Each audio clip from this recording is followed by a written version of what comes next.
નમસ્કાર ખેડૂત મિત્રો, સ્વાગત છે તમારું ખેતીવાલા યુટ્યુબ ચેનલની અંદર। ખેડૂત મિત્રો, આજના વિડીયોની અંદર આપણે વાત કરવાના છીએ કે પીએમ કિસાન સન્માન નિધિના જે 2000ના હપ્તા જે આવે છે એ તમારે ન આવવાનું કારણ શું હોઈ શકે અને જો મેળવવા માગતા હોય તો શું શું પ્રક્રિયા કરવી એની વિગતે આપણે આ વિડીયોની અંદર વાત કરવાના છીએ। અને જો આ ચેનલમાં નવો હોય અને ખેતીને લગતા આવા અવનવો વિડીયો મેળવવા માગતા હોય તો જરૂરથી આપણી ચેનલને સબસ્ક્રાઈબ કરવાનું ભૂલશો નહીં।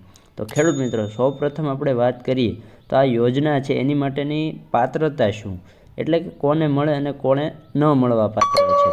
તો એટલા માટે વાત કરીએ તો સૌપ્રથમ આપણે કે જે છે જમીનનો રેકોર્ડ અને સમય મર્યાદા।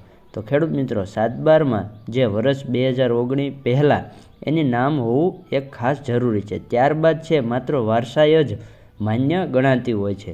હવે વાત કરીએ તો પરિવાર દીઠ મર્યાદા શું એમ, તો પતિ અને પત્ની બંનેમાંથી કોઈ પણ એક વ્યક્તિ જ હપ્તા મેળવવા માટે પાત્ર છે, બંનેને હપ્તા મળવા પાત્ર થતા નથી।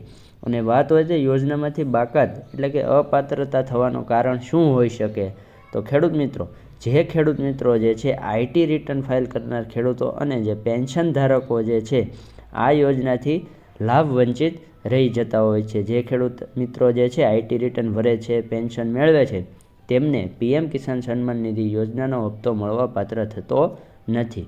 હવે બીજું વાત કરીએ તો હવે હપ્તા ન મળતા હોય તો એને શું કરવું, તો ખેડૂત મિત્રો, તમારે તમારી ગ્રામ પંચાયતનો સંપર્ક કરવાનો છે અને ગ્રામ પંચાયતના વીસી એટલે જે કોમ્પ્યુટર ઓપરેટર હોય છે એનો રૂબરૂ તમારે સંપર્ક કરો। અને વૈકલ્પિક રીતે વાત કરીએ સંપર્ક વ્યક્તિ, તો વીસી ઉપલબ્ધ ન હોય તો તલાટી કમ મંત્રી અથવા સરપંચશ્રીને તમારે સંપર્ક કરવાનો રહેશે। અને નજીવા દરે નવું એપ્લિકેશન આપણે જે ઓછી રકમે નવા ફોર્મ ભરવાની સહિતની જે પ્રોસેસ છે એ ગ્રામ પંચાયતમાં ખૂબ જ ઓછી રકમમાં કરી શકાશે। તો તમે એ રીતે તમારી જે ફરીથી હપ્તા મળવાની પ્રોસેસ છે કે કેવાયસી જે બાકી હોય એ તમે કરાવી શકો છો। તો ખેડૂત મિત્રો, કેવી લાગી તમને માહિતી, ને અન્ય કોઈ તમારો જો પ્રશ્ન હોય તો જરૂરથી કોમેન્ટ બોક્સમાં કોમેન્ટ કરવાનું ભૂલશો નહીં। તો ફરી મળીશું એક નવા વિડીયોની સાથે, નવી માહિતીની સાથે। જય જવાન, જય કિસાન, જય વિજ્ઞાન।